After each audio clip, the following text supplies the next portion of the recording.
Amém. Pode orar em nome de Jesus. Não sei se ela está aí.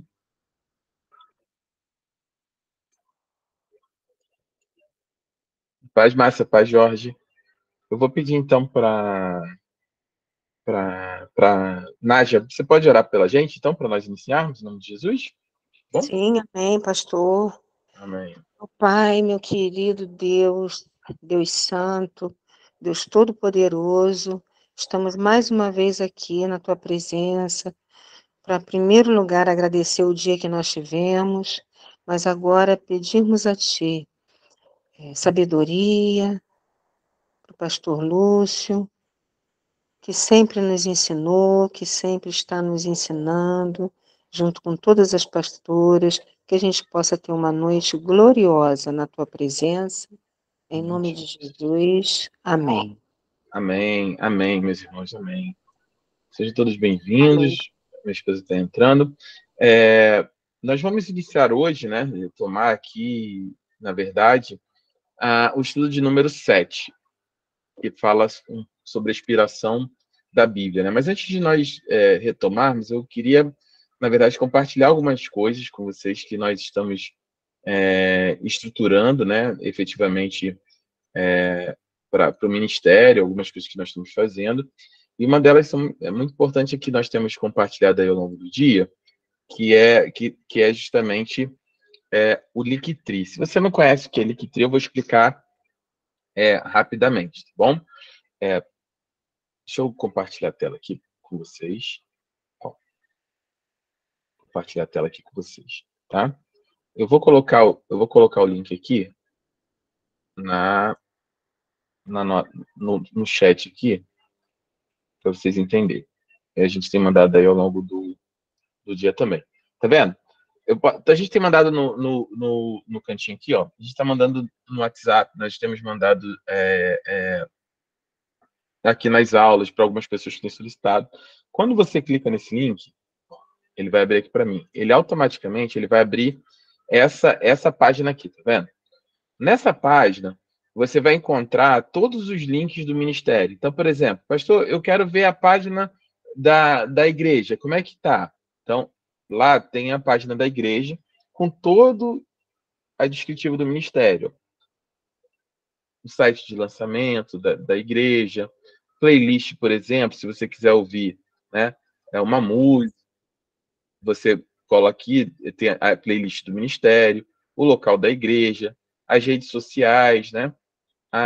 Aqui para o próprio Linktree, contato, o WhatsApp, se você quiser falar com a secretaria, é só você clicar aqui que vai abrir na secretaria da igreja, o site da igreja, perdão, site não, o endereço da igreja. Então, por exemplo, é nesse ponto. Pastor, eu estou entrando agora, aqui, por exemplo, tem uns vídeos de lançamento da igreja, aqui embaixo tem um vídeo com o endereço da igreja, tem o nosso canal do YouTube, então, olha, eu quero saber onde vão, as aulas vão estar sendo postadas. Já tem o site do YouTube do Ministério. Nós temos aqui o Instagram da igreja. Né? Todos os links que vocês, todas as redes sociais, tudo que você tiver efetivamente desejando acompanhar a igreja, vai estar manifestado ali. Tem Twitter, tem várias listas. Essa areazinha aqui, ó, de streaming de música, quando você clica nela, é gratuito. Qualquer um pode escolher qualquer plataforma. Eu quero ouvir no YouTube Music, por exemplo. Quando você clicar aqui, você vai cair no YouTube Music, lá tem todos os louvores que nós cantamos ou vamos cantar no Ministério de Louvor da Igreja, que nós vamos ensaiar. Então, aqui você pode clicar, por exemplo, eu quero ouvir esse louvor. Você vai lá e vai ouvir. Deixa eu passar aqui o anúncio. Pronto. Agora não. Deixa eu tirar aqui, rapidamente. Pronto. Aqui vai ter o louvor tocando. Você pode ouvir toda a playlist, por exemplo. E assim para qualquer plataforma, Spotify. Por último, aqui, ó, você vai encontrar a escola de discípulos, tá vendo? O link para essa aula. Se você clicar aqui, ó, vai cair igual você entrou para a aula, onde a gente está colocando aqui. E por último, a apostila do Ministério, que é para esse módulo 1. Então, se você não tem o material, você clica no Linktree, vai lá no finalzinho, tem a apostila, tá? A gente vai colocar aqui também o link para os cultos. Nossos cultos são às quintas-feiras, no horário de 7h30 da noite, também são cultos online. Na quinta-feira vai ter também um culto aqui para os links. Então, você clicou, vai abrir aqui na apostila. Você pode baixar ela, você pode fazer o download, guardar no seu celular, no seu computador. Aqui tem todo o material da igreja que nós vamos utilizar, por exemplo. Aqui é o primeiro módulo, são 13 estudos. Nós estamos iniciando, né, na verdade, retomando o estudo de número 7. Então, você vai ver que é o estudo de número 6, nós já vimos, nós vamos aqui para o estudo de número 7, que é a inspiração da Bíblia, que é aqui onde nós estamos hoje. Então, se eu não tenho ainda a apostila, é só você clicar no Linktree, lá no finalzinho, clicar em apostila, módulo 1, vai estar lá e você vai cair, ó, fazer de novo, vai cair imediatamente na apostila.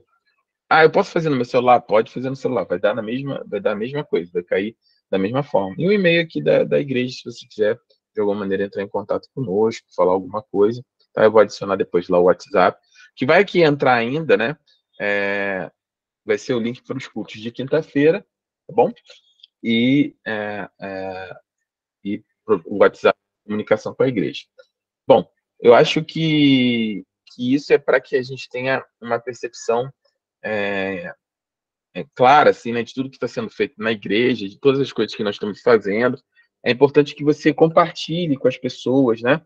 Mais uma vez dizendo, as aulas aqui, o Ministério da Escola de Discípulo, ele não é denominacional. A ideia aqui não é que você tenha que ser da igreja ou a pessoa precise ser obrigatoriamente da igreja para que possa participar. Não, é um conhecimento que nós vamos compartilhar com todos os irmãos que assim sentirem no coração de estarem aprendendo mais do Senhor. Eu tenho um tio que mora lá em Campos, eu tenho uma tia que é lá de Madureira. Pode participar? Pode participar, não tem problema nenhum. É importante que participe, porque a ideia do ministério é ensinar a partir daquilo que o Senhor tem nos dado, né, ao longo do tempo, através dos estudos, de todo o conhecimento que nós adquirimos ao longo do tempo, para ajudar com outros irmãos que possam caminhar na fé. Aqui são um momento de debate, de conhecimento de Deus, esclarecimento de dúvida. Mas pastor, eu sou de uma igreja mais tradicional. Eu sou de uma igreja pentecostal. A ideia aqui não é a passagem de culto de doutrina. Cada nossa igreja tem uma doutrina e cada igreja tem a sua própria doutrina. Então aqui a gente não vai entrar em doutrina de absolutamente nenhuma igreja. Tem igrejas que são tradicionais, tem igrejas que são pentecostais, e nós vamos colocar aqui de maneira clara todas as visões. Do ponto de vista de Apocalipse, qual é o ponto de vista escatológico da igreja? Pré-milenista, milenista, pós-milenista? Não tem problema. A gente vai explicar aqui, obviamente que nós temos, como igreja, nós temos uma posição, eu vou sinalizar qual é a posição da igreja, mas sempre respeitando a visão dos irmãos de outras denominações. A ideia é nós crescermos juntos em conhecimento, né? De graça nós recebemos, de graça nós vamos dar, para que você se capacite no seu ministério, na sua casa, onde quer que você esteja assistindo, para você ser uma bênção na vida de outras pessoas, né? O ministério tem esse nome, e a gente tem falado isso constantemente, Deuteronômio, né? Se você ainda não ouviu, você vai entender de maneira clara isso, pela necessidade, né, que nós entendemos de falar novamente, né, ou de refalar algumas coisas, né? De maneira bem rápida, quem é da igreja já ouviu isso algumas vezes, mas eu vou reforçar nos próximos dias e nos próximos meses para que isso fique bem claro. Deuteronômio é o 5º livro da Bíblia, né? Você tem Gênesis, Êxodo, Número, Levítico, Deuteronômio. Os 5 livros que Moisés escreveu. Quando você tem a libertação do povo de Israel em direção à Terra Prometida, durante a saída deles do Egito, a passagem do Mar Vermelho, o período que eles estavam ali aguardando, né, as leis do Senhor e outros momentos, o povo acabou sendo infiel e Deus executou uma sentença, disse, olha, abaixo de 20 anos, com a exceção de Josué e Caleb, que tinham mais de 20 anos, não vou entrar no detalhe porque eles, mas eles eram dos 12 espias, eles são os 12 espias que voltam de olhar a terra com um relatório positivo, dizendo, olha, a terra tem gigantes, a terra mana leite e mel, a terra tem todos os benefícios que o Senhor falou e com certeza o Senhor vai nos entregar ela, enquanto os outros 10 espias falaram, não, a terra tem gigantes, se a gente entrar lá a gente vai morrer, enfim, deram um relatório diferente daquilo que o senhor esperava. Mas, voltando, o senhor fala, olha, acima de 20 anos, as pessoas que têm mais de 20 anos, elas não vão entrar na Terra. Todas elas vão morrer no deserto, e até que essa geração morra, ninguém vai entrar na Terra. E abaixo de 20 anos, os israelitas vão entrar. E o que eu quero dizer com isso? Eles ficaram 40 anos no deserto, andando em círculo lá, esperando o momento de eles poderem entrar, sendo que o último a morrer, que precisava morrer, era o próprio Moisés. E no livro de Deuteronômio você vai enxergar exatamente esse quadro. Moisés já próximo da sua morte, as portas da entrada na Terra Prometida, as portas da entrada de conquistar todas as suas promessas, todas as promessas que Deus tinha feito para Israel, ele está dando as últimas instruções. E o que ele precisa? Lembra que estão 40 anos no deserto? Nós já morremos, vamos dizer que seja essa a nossa geração. Nossa geração já morreu no deserto. Mas eu dou um exemplo que eu sempre falo. A minha filha, por exemplo, tem 11 anos. Se você tem um filho de 10, 12, de 15, não importa, mas a minha filha tem 11 anos, a Helena. Daqui a 40 anos, eu já vou estar morto, ela está às portas da Terra Prometida, da promessa de Deus para a vida dela, só que ela não tem mais 11, ela já vai ter 51 anos, por exemplo. E com 51 anos, o povo não tinha ainda ouvido do próprio Deus todas as promessas, toda a lei, tudo aquilo que ele falou para os seus pais. O povo não, aquelas pessoas não tinham ouvido porque eram crianças quando Deus falou. Então, Deus precisa, através de Moisés, deuteronomai, ou seja, falar uma segunda vez ou uma segunda lei, que não significa que a primeira foi esquecida ou foi abdicada, não. É uma segunda lei no sentido de que falar novamente a primeira, dar uma segunda lei, ou falar novamente a primeira, ou falar novamente, que significa deuteronomai, que é falar novamente. Deus precisa falar todas as promessas, reafirmar, relembrar, resgatar tudo aquilo que ele tinha prometido e acender no coração daquelas pessoas um espírito, através do Espírito Santo, a chama da promessa que Deus tinha dado a eles.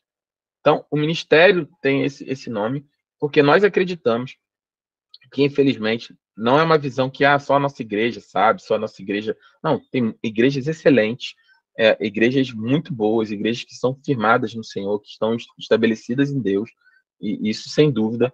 Qualquer lugar que você for que um pastor fala que a igreja dele tem a única visão verdadeira, que a única dele é verdadeira, você sai correndo da igreja.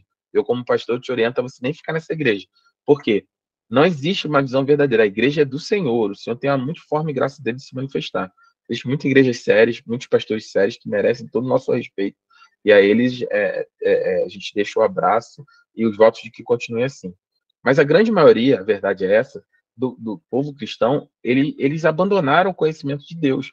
Não sabem por que são crentes, não sabem por que são protestantes, não conhecem a palavra, não sabem o Deus a que serve, têm vergonha da sua fé, considera a sua fé de segunda categoria, porque acham que a fé são afrontados pela sociedade, dá dinheiro para pastor, não sabe se posicionar, não sabem se colocar diante dessas situações, estão focados numa teologia de prosperidade, onde há barganha com Deus, onde as promessas são sempre a respeito desse mundo. O nosso reino não é desse mundo, o nosso reino é na eternidade. Enfim, nós precisamos falar novamente tudo aquilo que Deus já tem falado desde a Reforma Protestante, com nossos irmãos e desde a fundação da igreja, lá atrás com os pais da igreja. E nós vamos fazer isso de maneira clara no ministério, através do conhecimento. Nós vamos estudar, nós vamos criar grupos de discipulado, nós vamos criar células de crescimento familiares, nós vamos falar nos cultos. A ideia é cada cristão, cada membro da igreja e cada irmão que estiver estudando aqui conosco possa ter ferramentas, conhecimento suficiente para não precisar que o pastor ou qualquer outra pessoa decida sobre a sua vida nesse aspecto. Não estou falando sobre autoridade, sobre autoridade espiritual, nem sobre orientação. É óbvio que o ministério pastoral tem essa premissa de orientação de autoridade sobre as ovelhas, mas eu estou dizendo que você precisa ter instrumentos suficientes para você ser crente no seu dia a dia. Crente na sua faculdade, você precisa ser crente na sua escola, você precisa ser crente no seu trabalho, você precisa ser crente em qualquer lugar.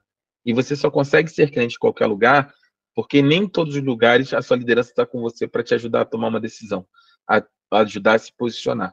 Você só consegue fazer isso se você tiver conhecimento de Deus, se você tiver a certeza absoluta de quem é Deus para você e de quem você é para Ele. Né? Eu costumo brincar aqui de certa forma, que é o seguinte, né?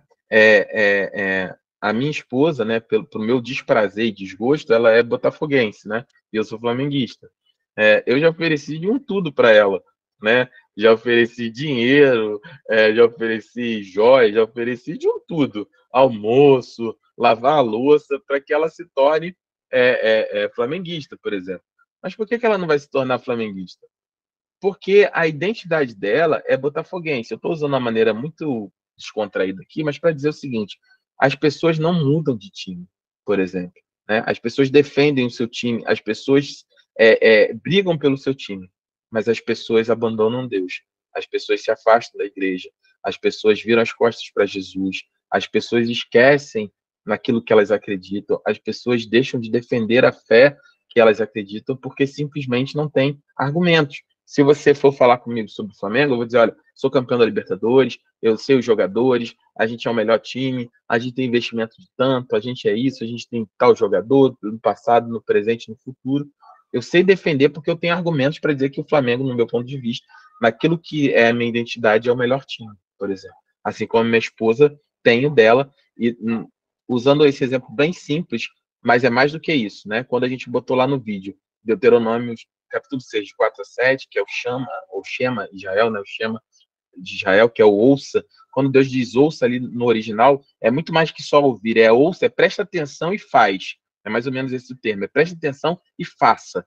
Preste atenção e obedece, Israel. Né? Por isso que no vídeo tem ouça Israel, Deuteronômio 6, de 4 a 7. É um texto muito importante. Ele fala, ouça, ame o Senhor seu Deus com todo o seu coração, com todo o seu entendimento, né? Com todas as suas forças.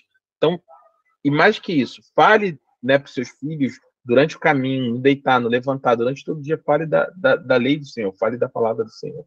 E aí o que eu quero dar um exemplo, nessa exemplo simples que eu estou dando em relação à minha esposa, é que por que ela virou botafoguense, por que ela não abre mão de ser, por exemplo? É porque o pai dela incutiu nela essa personalidade, esse DNA. Né? O pai dela, de tanto falar, de tanto mostrar, de tanto estabelecer nela essa questão, de tanto falar de dia, de noite, ao longo da vida deles, da convivência sobre o Botafogo, aquilo entrou nela de tal forma que ela não se identifica mais com nenhum outro time e ela não se identifica mais em não ser Botafogo. Entendem o que eu estou tentando explicar aqui? Né? E ela vai morrer, que ela briga comigo, vem, fica quietinha, né? Que a maioria do tempo ela tá quieta lá dentro. Mas o Flamengo perdeu, tomar uma escovada do Fluminense no domingo. Lá vem ela, o que tá vendo aí, Lúcio? E o Botafogo, né? Aí vem aqueles dados inflamados, né? Que a gente tem que estar em oração, em espírito, para amar a sua esposa, né? Como Cristo amou a igreja. Então, eu amo ela como Cristo amou a igreja, então eu perdoo. Mas, nesse aspecto, né? De maneira muito simples, o que eu estou dizendo tem muita gente na maioria não muda de time, mas a maioria das pessoas não sabe defender a sua fé. Se voltam contra o Senhor, viram as costas para o Senhor, não estabelecem um relacionamento porque não conhecem. Não conhecem.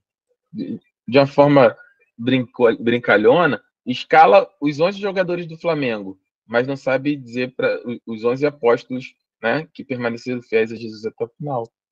Não conhecem a sua fé, né? Não conhecem aquilo que vivem, não conhecem. E essa falta de conhecimento leva as pessoas a serem enganadas. A Bíblia nunca mentiu. A Bíblia, Jesus sempre foi muito claro, fala, olha, tem bons mestres e tem falsos mestres. Tem mestres que são de verdade e tem mestres que são falsos. E a Bíblia fala mais que isso, fala, olha, esses mestres falsos, eles vão expulsar demônio em nome de Jesus, eles vão fazer sinais, maravilhas, mas são falsos. Nós precisamos, como crentes nascidos de novo, como cristãos cheios do Espírito Santo, com dom de discernimento do Espírito, um dos 9 dons, lembra que nós estudamos dons espirituais? É discernimento de Espírito. Você precisa ter condições bíblica e espiritual de olhar para qualquer um, no caso aqui da nossa igreja, para mim, pastor, e dizer, será que o pastor está pregando algo que realmente faz sentido? Ou ele está... Aí, pastor, acho que está fora da visão. Ele está pregando uma heresia. Isso não é o padrão bíblico. Mas as pessoas estão terceirizando a sua fé. As pessoas estão terceirizando o seu sacerdócio, né? Quando nós Quando nós fizemos a reforma protestante lá em 1500, começou com Lutero, Calvino, os anabatistas, os movimentos pentecostais que surgiram na Church Street em 1914, se não me engano a data. Todos esses movimentos, eles prezavam por uma coisa muito firme, que era, por exemplo, o sacerdócio universal do cristão. Você, eu e qualquer um aqui que confessou a Cristo como Senhor e Salvador, nós temos como princípio o sacerdócio universal. O que é o sacerdócio universal? Você não vai à igreja dependendo de mim, de qualquer outro pastor, pastora, ministro de louvor, para entrar na presença do Senhor. É seu direito. Lembra, Jesus morreu, o véu foi rasgado, né? E com o véu foi rasgado, um novo e vivo caminho foi estabelecido para a sua vida ter acesso ao Senhor. Nós, quando cultuamos ao Senhor, é óbvio que tem irmãos, eu sei que tem a condução do culto, um bom louvor, uma boa palavra. Entenda o que eu estou dizendo nesse aspecto. Nós precisamos ter esse coração para o Senhor e ter esse entendimento.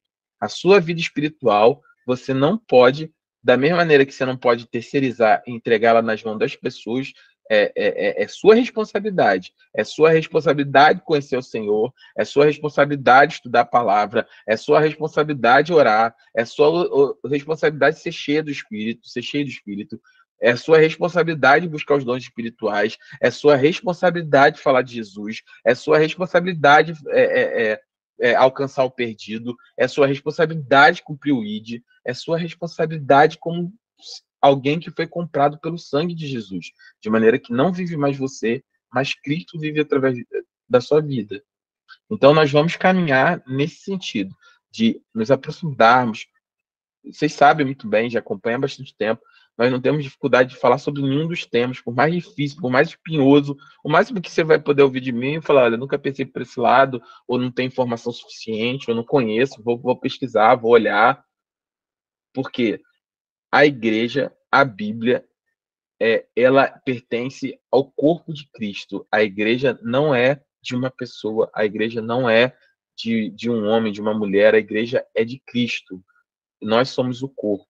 E como corpo, nós temos que sempre interagir como corpo, uns ajudando uns aos outros.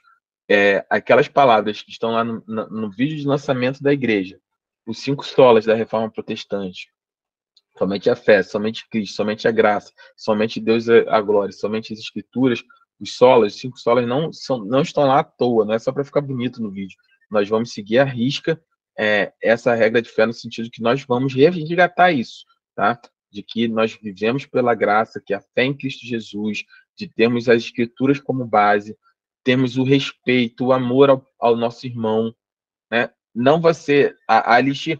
O que é proibido na igreja terminante? Lista de Gálatas 5, as obras da carne.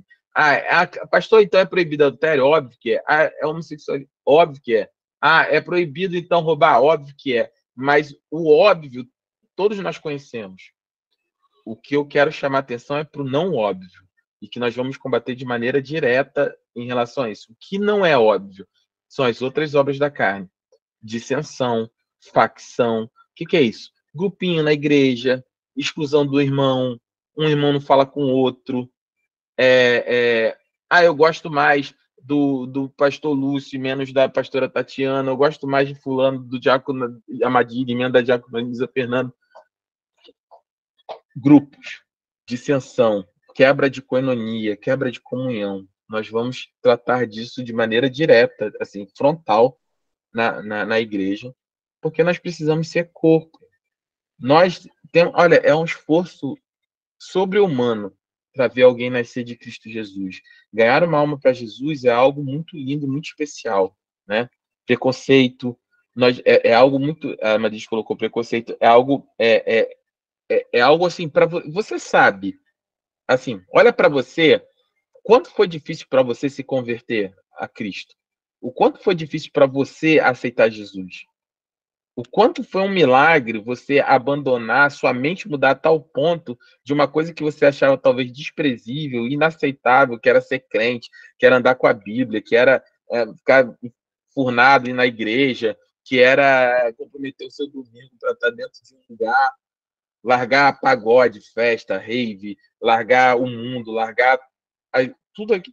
Quanto que é difícil para você tomar essa decisão e o quanto você caminhou para tomar essa decisão, para para você entender o quão precioso é uma vida para Jesus.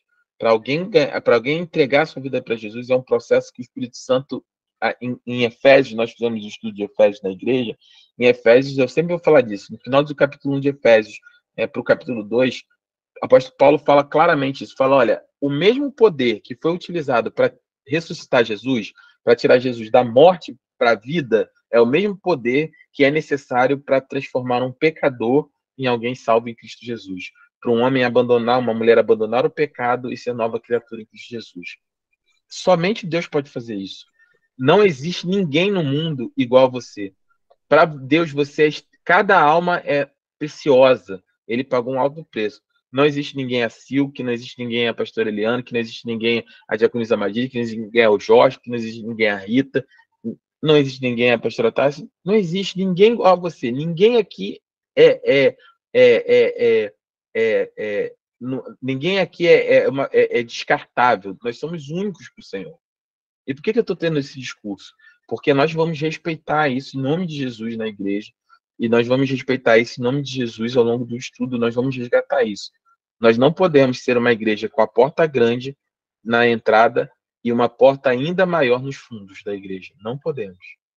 Isso vai ser um compromisso de cada irmão da igreja, de cada membro. Não é possível eu e minha esposa, a minha mãe, que é a pastora Tânia, a gente conseguir fazer isso.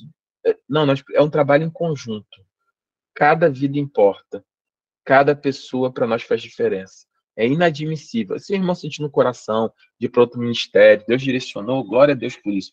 Mas a gente perdeu um irmão, porque nós não soubemos ser igreja, isso não vai acontecer. Em nome de Jesus, isso não vai acontecer. Nós trabalharemos de maneira diligente para que isso não aconteça. Amém, Nádia? Pode falar em nome de Jesus. Eu louvo a Deus pela sua vida, pastor, pela vida da pastora Tati, da pastora Tânia, todos os meus irmãos, porque o que o Senhor está falando é realmente uma coisa que toca o meu coração. Eu sempre quis acreditar na coinonia cristã, na união, independente até só dessa vida, né, religiosa, né, vamos dizer assim, a nossa vida cristã, mas na nossa vida secular mesmo. A união da família, a união no trabalho, eu creio nisso. O verdadeiro líder é exatamente a sua postura, entendeu? Mas respeitando sempre, né, uma visão que não seja igual, mas que eu realmente também me sinto frustrada, entendeu? Mas Amém. respeitando, observando, enfim. Muito obrigada, pastor. Nada, querida. E a ideia, e nós vamos ser uma igreja alegre, amém? Nós seremos uma igreja alegre.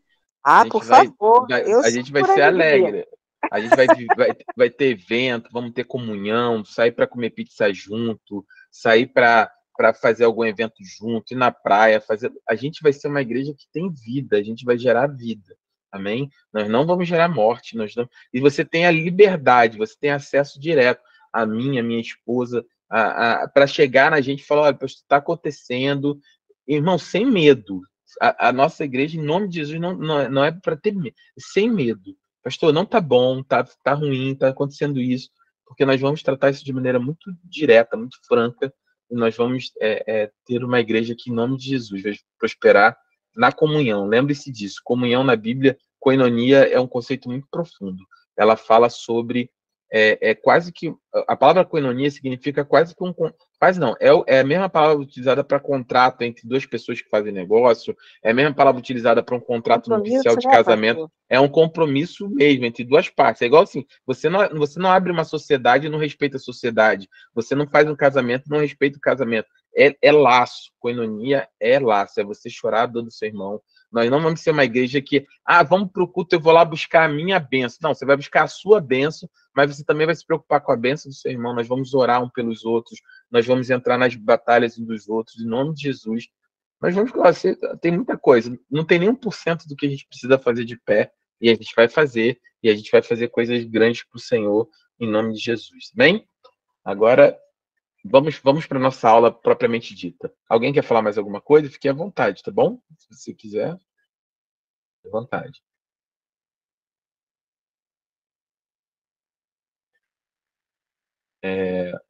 Vamos lá. Então, amém. Em relação à apostila, vou compartilhar a tela com vocês aqui. Deixa eu abrir aqui. Ficou muito bacana a apostila. Se você não viu, eu vou voltar aqui de novo. Peraí que eu acabei estragando aqui a visão. A apostila está lá disponível para você, tá bom? Ela tá, ó, ficou toda bonitinha, colocou marca do ministério, fizemos tudo. E está disponível para você baixar. Eu vou disponibilizar também depois para quem quiser imprimir. Tem uma gráfica que faz, enfim, é um preço de custo. A ideia não é ganhar dinheiro com a apostila, com material, com curso, nada disso. É para a gente estar no Senhor. Nós já vimos alguns outros itens, se você está chegando agora, alguns outros temas. Nós vamos entrar hoje em relação à Trindade, sim, perdão, ao estudo sobre a inspiração da Bíblia, tá bom? Então, eu vou abrir aqui, para a maioria das pessoas acho que não tem. Se você tiver ou não, mas se você puder me ajudar, eu gostaria que você lesse aqui para mim. Alguém pode ler, por favor? Estudo de número 7, a inspiração da Bíblia.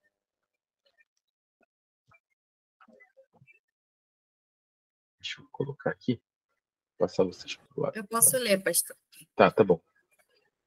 Estudo 7, a inspiração da Bíblia. Apesar de haver um consenso sobre a inspiração da Bíblia, há uma variedade de conceitos a respeito que ela vem a ser. Alguns se concentram na ação dos autores, outros nos escritos e outros nos leitores. Alguns relacionam a inspiração à mensagem central da Bíblia, outros aos pensamentos e outros às palavras. Essas diferenças, frutos dos infindos ataques que a Bíblia recebeu nos últimos 2 séculos, tornaram necessário o estudo acerca da inspiração da Bíblia. Nós tínhamos abordado na aula anterior, né? A gente vai retomar. O que está dizendo é o seguinte: apesar de ter um consenso de que a Bíblia foi inspirada, né, pelo Espírito Santo, tem uma variedade de conceitos do que ela vem a ser. O que ele está dizendo? Tem muita gente que declara, efetivamente, não, a Bíblia ela é inspirada, ela é inspirada por Deus. Mas essa inspiração, ela tem algumas limitações, ou ela só se aplica a alguns textos, ou ela é uma parte, não é outra, ela está na mensagem central, mas não está nos escritos. Ao longo dos anos, a Bíblia sofreu muitos ataques, né? Nos últimos 2 séculos, né? A quantidade de ataques que a Bíblia recebeu foram inúmeros. Nós vivemos hoje um momento na vida da cristã, né, na vida das igrejas de maneira geral, onde a gente tem uma grande divisão. Surgiu de maneira muito forte, eu falei nessa última aula, surgiu uma proposição a gente chama assim de um evangelho light, de um evangelho leve, onde, não, aqui onde está falando sobre o pecado XPTO, sobre isso, sobre aquilo, não, aqui a Bíblia não era inspirada, era para aquele tempo. Só essa parte aqui era. Então, começa a criar seções onde uma parte do texto serve e outra parte não serve. Nós vamos ver de forma clara de que a Bíblia diz que toda a Escritura, de Gênesis a Apocalipse, toda ela é inspirada pelo Senhor, ela foi inspirada pelo Espírito Santo. Então, toda ela, de Gênesis e Apocalipse, ela é a palavra de Deus. A Bíblia não contém a palavra de Deus. A Bíblia é a palavra de Deus. Quando você diz que a Bíblia contém, você está dizendo que uma parte tem, dentro dela, em alguma parte, tem a palavra de Deus, tem a inspiração de Deus, mas nem toda ela é a palavra de Deus. Nós não cremos que a Bíblia contém, nós cremos que a Bíblia é a palavra do Senhor e nela está manifesta. Nós vivemos tempos onde as pessoas pegam partes da palavra ou tentam dobrar essa questão da inspiração bíblica para rejeitar o óbvio, né? A questão, nós já discutimos aqui, a questão do pecado de homossexualidade é um dos grandes exemplos, né? Cada vez igrejas mais inclusivas, as chamadas igrejas inclusivas, pastores se entregando a essa teologia, abrindo mão, dizendo, não, isso daqui falava, era lá no passado, porque Deus ama todo mundo, Deus ama as pessoas, e Deus, de maneira nenhuma, vai abandonar aquelas... Não é sobre isso. Deus ama as pessoas. Deus ama a mim e a você. mas Deus estabeleceu regras claras desse relacionamento de amor. Deus ama a mim e a você de tal forma a ponto de não nos deixar da forma como nós éramos. A vida com Deus requer mudança, requer metanoia, mudança de entendimento, de vida, de sacrifício ao Senhor. Precisamos caminhar em oração, precisamos a cada dia matar a nossa velha criatura, precisamos abandonar as velhas práticas, precisamos abandonar o pecado, nós precisamos abandonar tudo aquilo que a Bíblia estabelece como pecado, né? Como pecado. Não agora, mas na frente desses estudos nós vamos ver o que significa pecado. E a palavra pecado, ela significa, no original, para você ter uma ideia, é errar o alvo. Quando nós erramos o alvo, quando nós erramos o caminho, em Provérbios 19:2 ou 19:6, fala sobre isso. É a mesma palavra ali, quando fala errar o caminho, quando nós erramos o alvo, é pecado. Quando nós erramos o alvo, nós somos incapazes de nos voltar para Deus, de acertar naquilo que Deus estabeleceu como a verdade.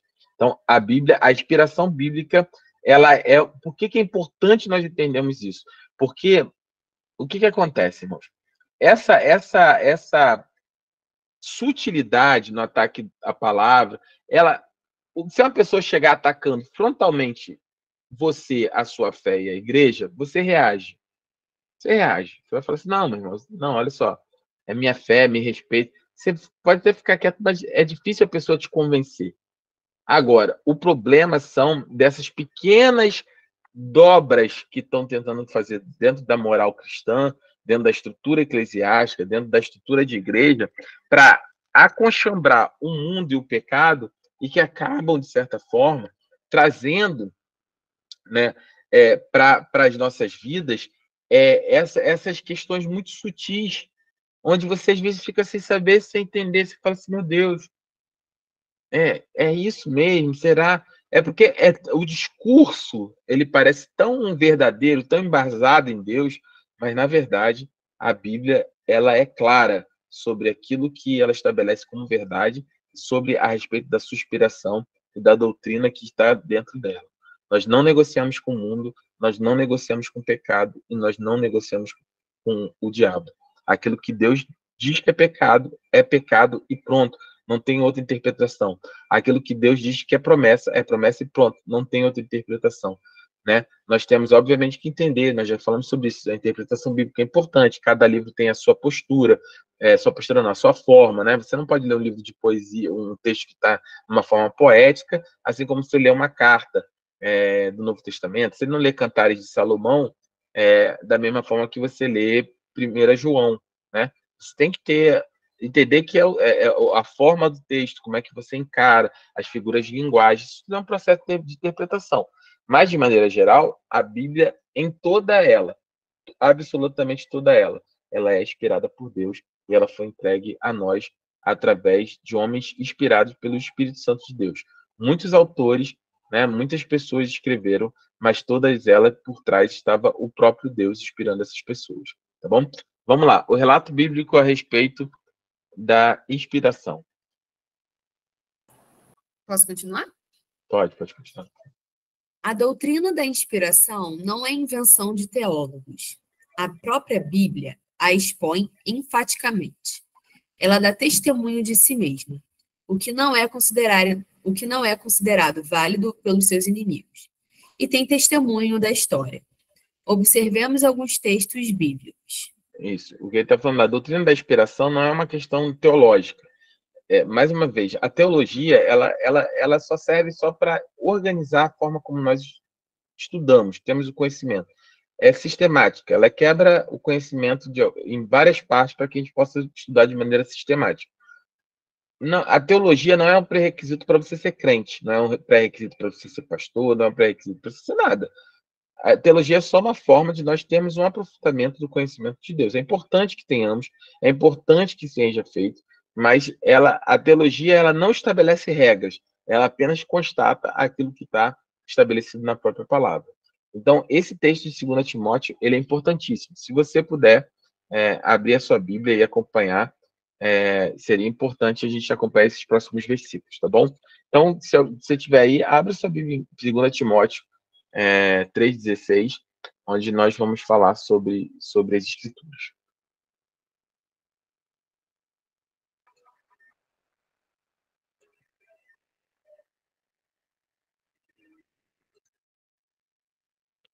2 Timóteo 3,16. Abri aqui, pastor. Toda a escritura é inspirada por Deus e útil para o ensino, para a repreensão, para a correção e para a instrução na justiça. Amém.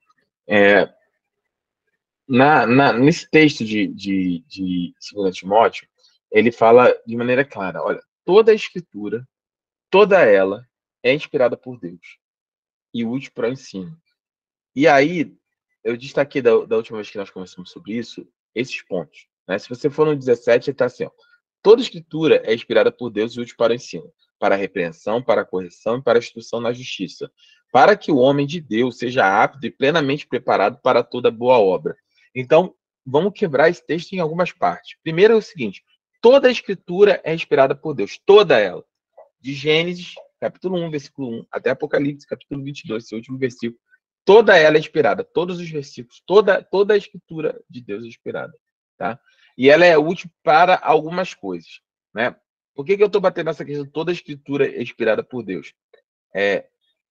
Para você ter uma ideia do nível de detalhamento, da importância de uma tradução bíblica coerente, correta, alguns anos atrás, uns 20 anos atrás, mais ou menos, 22 anos atrás, saiu uma versão, eu não me engano se era traduzida, linguagem traduzida, nova tradução de hoje, ou nova tradução de linguagem de hoje, era uma versão que tentava facilitar a linguagem do dia a dia, e esse versículo ele saiu assim, eu vou ler devagar, ele é escrito assim, toda a escritura é inspirada por Deus e útil para o ensino, só a primeira parte.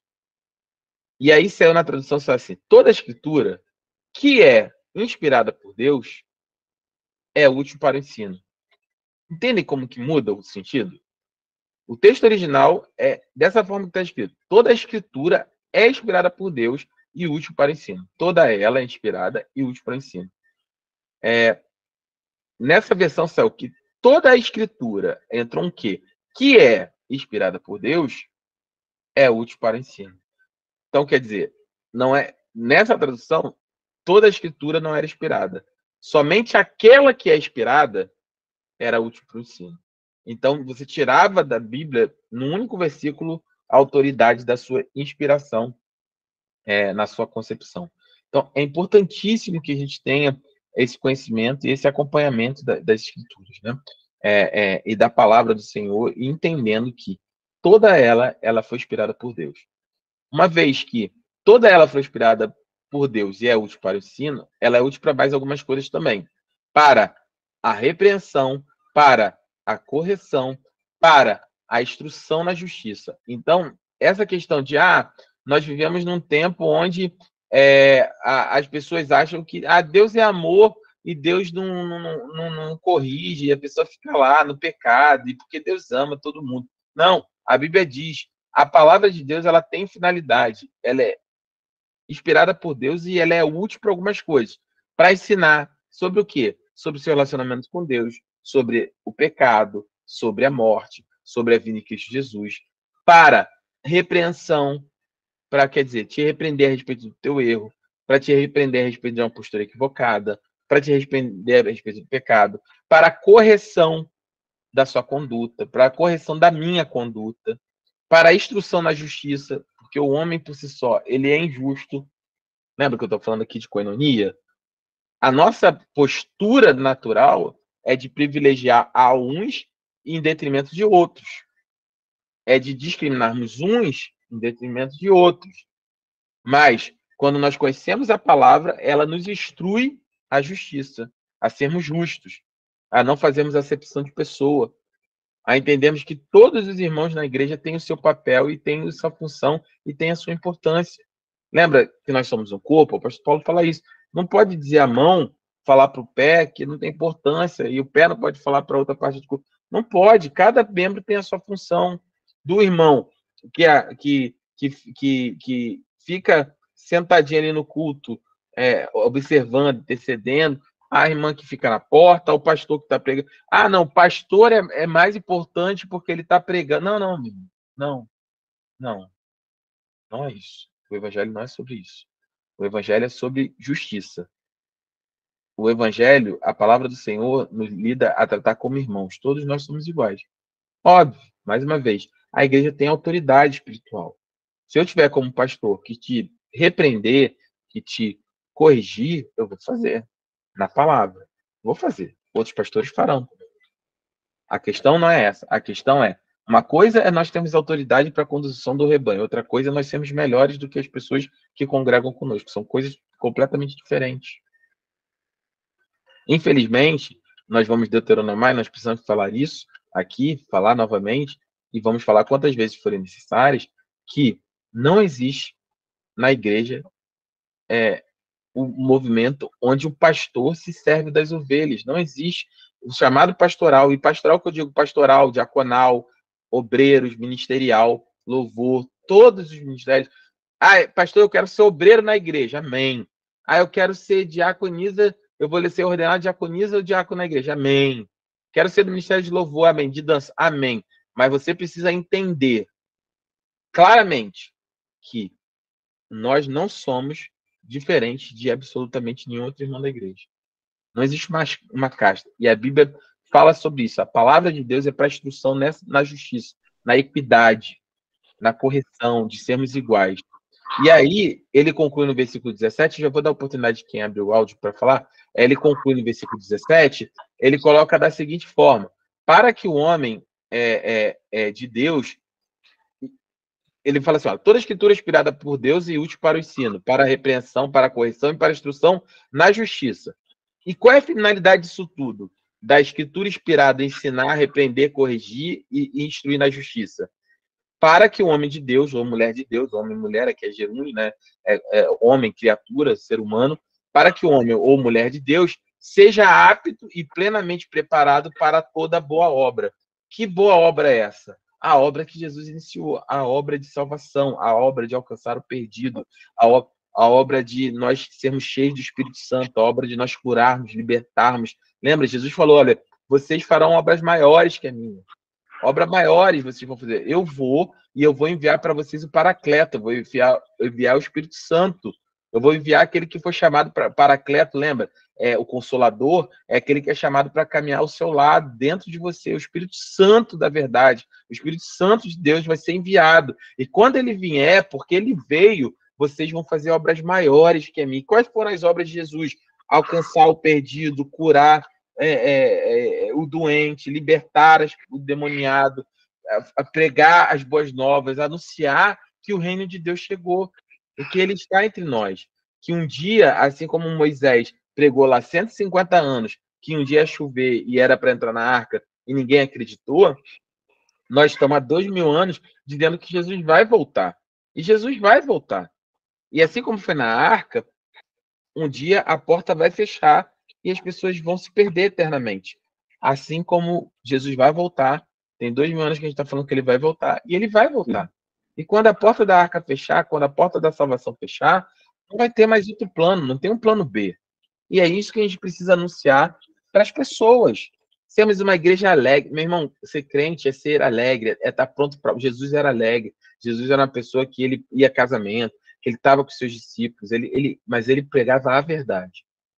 Pregar a verdade não precisa ser turrão, ignorante, grosso, serião. Não é sobre isso. Isso é a personalidade da pessoa.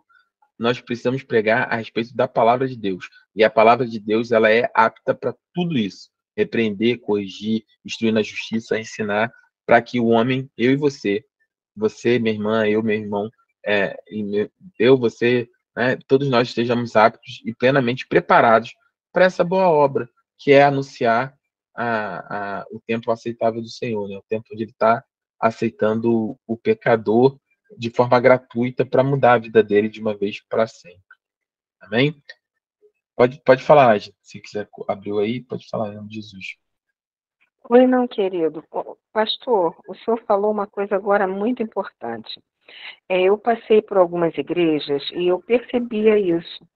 Era assim, as pessoas tinham esses cargos, entre aspas, né, que eu nem colocaria nesses termos, mas é só para ficar assim, para meus irmãos até entenderem o que eu quero falar. E ficava muito complicado, porque eu presenciei, assim, um casal muito querido, mas infelizmente achavam que estar no louvor, aquilo era um compromisso eterno. Uhum. Então, quando o líder fez um remanejamento, não, você fica aqui, agora você vai. Ah, foi um problema sério. Então, às vezes, eu ficava assim, quietinha, mas eu questionava comigo, né? Eu chegava em casa e conversava com o papai. Entendeu? Porque aí envolve ego, envolve, né? A pessoa se perde naquilo ali. Sim. Que eu, assim, na minha ignorância espiritual, eu diria que eu acho que as pessoas até deveriam passar por todos os caminhos dentro da casa de Deus. Não sei se eu estou me fazendo entender.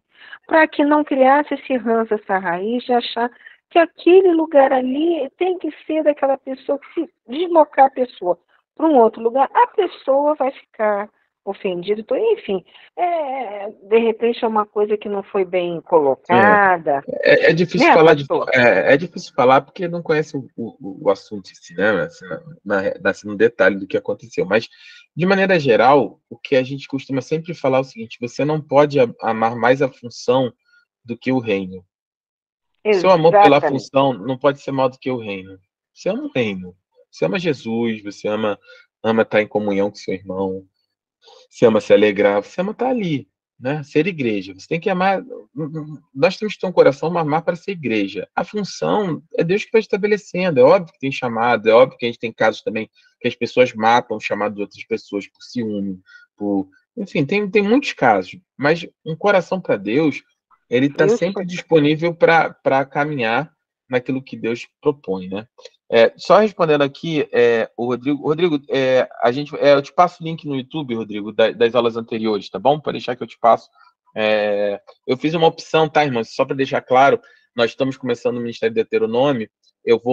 Toda essa aula vai ser já postada no novo canal. O canal antigo está lá em manutenção, enfim, né? Não vou ficar voltando aqui em assuntos passados, mas para respeitar também, né, as pessoas que participavam anteriormente, eu isolei o canal. Os vídeos estão lá, o material vai estar lá, mas está sem logo, está sem nada. Vai ser um canal só que ele vai ser mantido para manter as aulas, mas os novos vídeos vão ser postados no novo canal. Então, Rodrigo, a gente vai te dar um canal que você vai ser direcionado, tem lá as aulas, e você vai ter essa aula aqui no novo canal do Ministério, só para deixar claro isso, tá bom? As aulas continuam lá no antigo canal da Escola de Discípulos, mas as novas aulas vão ser postadas no canal do Ministério do Deuteronômio, tá bom? Então, esse texto, né, a Lorena também colocou, pastor, obrigado por ter falado tudo isso. Nossa, eu fiz uma retrospectiva do meu processo, estava precisando me reconectar com esse início. Amém, Lorena. É sobre isso, a gente não perder a essência, né? Nós precisamos sempre lembrar de quem nós somos. Quando nós perdemos a percepção do nosso estado de miserabilidade, né, de onde que Deus nos tirou, tudo que nós já passamos, como foi difícil a gente entender o que Deus tinha para nós, né, de como foi difícil a gente alargar os velhos hábitos, a gente tem um coração voltado para caminhar com Cristo, né? Momentos difíceis são normais, momentos de entristecimento são normais, mas nós não podemos nos abalar. Irmãos, eu costumo sempre falar aqui sobre isso, né? A gente precisa ser muito honesto, vou até tirar aqui o compartilhamento, e a gente vai voltar em 2 Timóteo na próxima aula daqui para frente, que acho que não vai dar tempo da gente. Já acabou a aula, falta 6 minutos para nós terminarmos. Nós vamos falar daqui para frente sobre isso de maneira muito clara. A verdade é a seguinte: você pode ser 2 tipos de crente. O crente que finge as coisas e o crente que trata as coisas de maneira direta, simples e transparente. Então, o que é isso que você está falando? Eu, como pastor, eu sei claramente, e vou dizer para você, por mais que seja uma benção, por mais que pregação seja uma benção, por mais que louvor seja uma benção, por mais que tudo seja uma benção, preste atenção no que eu vou te dizer. Como a koinonia é importante. Por mais que tudo seja uma benção, na igreja funciona tudo lindamente. A pregação é top, o louvor é top, tudo é top. Vai existir, preste atenção, guarda isso no seu coração. Vão existir momentos na sua vida que absolutamente nada disso vai ser capaz de te levar para a igreja. Vou repetir.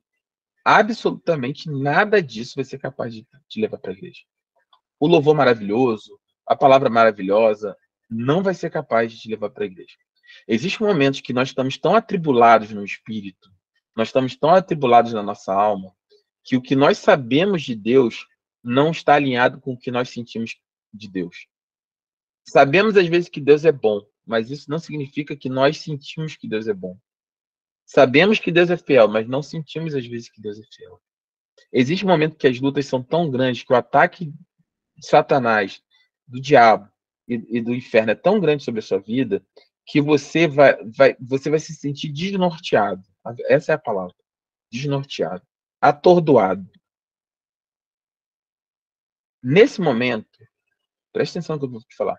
Nesse momento, o que vai valer para você é a koinonia, é a comunhão com o seu irmão. Você pode não ir na igreja, Amém. porque o pastor Lúcio vai pregar. Porque seu coração não vai estar para ouvir o pastor Lúcio pregar. Mas você vai na igreja porque você vai se lembrar assim, nossa, a Sil vai estar lá.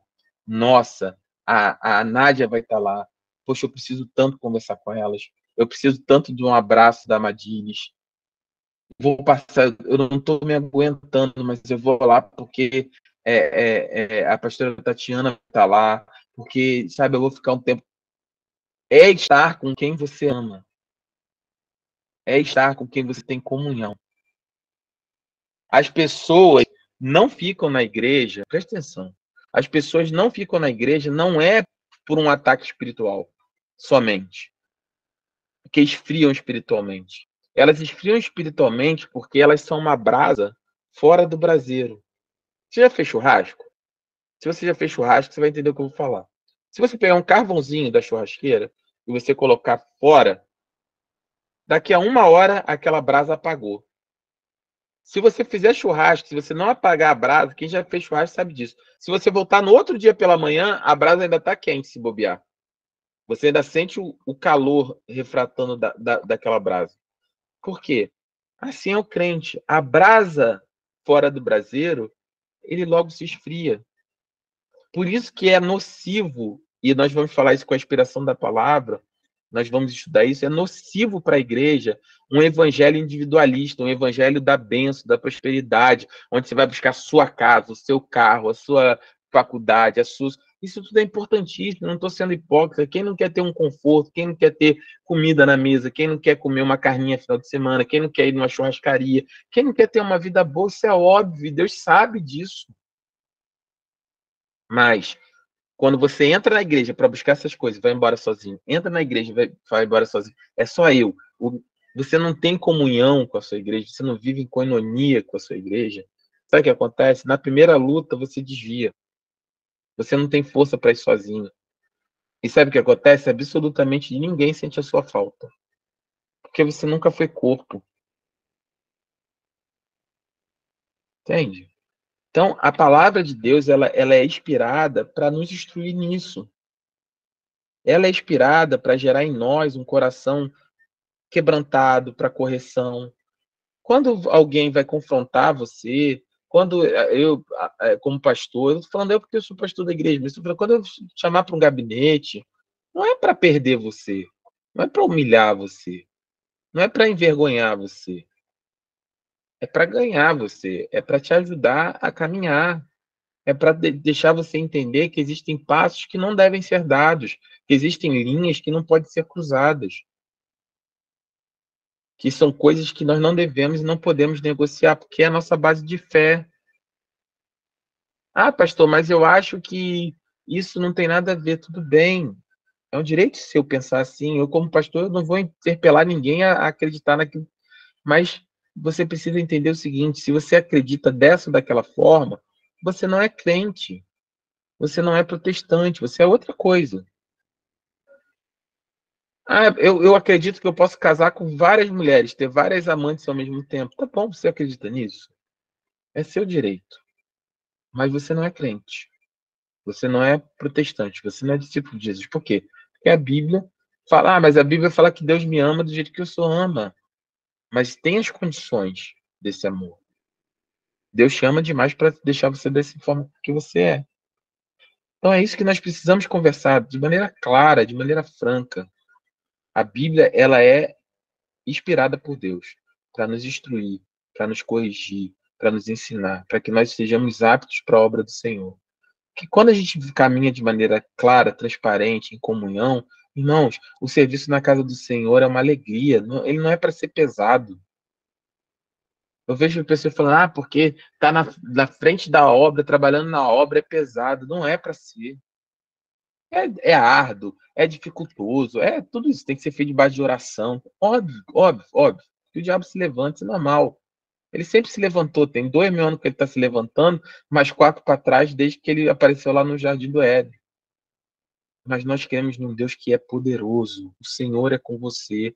O Senhor dos Exércitos é quem te guarda. A destra do Senhor, ela é poderosa. O braço de Deus, ele é forte. Da destra do Senhor, ninguém pode arrancar você. E como igreja, se nós estivermos juntos, lembra? Efésios capítulo 4. Fala, olha, pega esse versículo, Efésios 4:4. Nós somos um só corpo, uma só fé, um só Espírito, um só Senhor, um só batismo, um só tudo. Vai falar sobre a unidade. A chave de Efésios 4, capítulo 4, é a palavra um. Uma unidade de diversidade. O que é isso? Deus fez de nós um. E desse um, somos diferentes. Nessa diferença é que Deus nos usa. Por quê? Aí ele vai falar, uns deu para mestre, outros deu para pastores, outros para profetas, outros para evangelistas, outro para professor da escola dominical, outro para o pessoal da mídia, outro para o ministério de... Você tem um lugar na obra, é isso que eu estou querendo dizer. Você tem um lugar na obra do Senhor. Deus tem um lugar para todo mundo.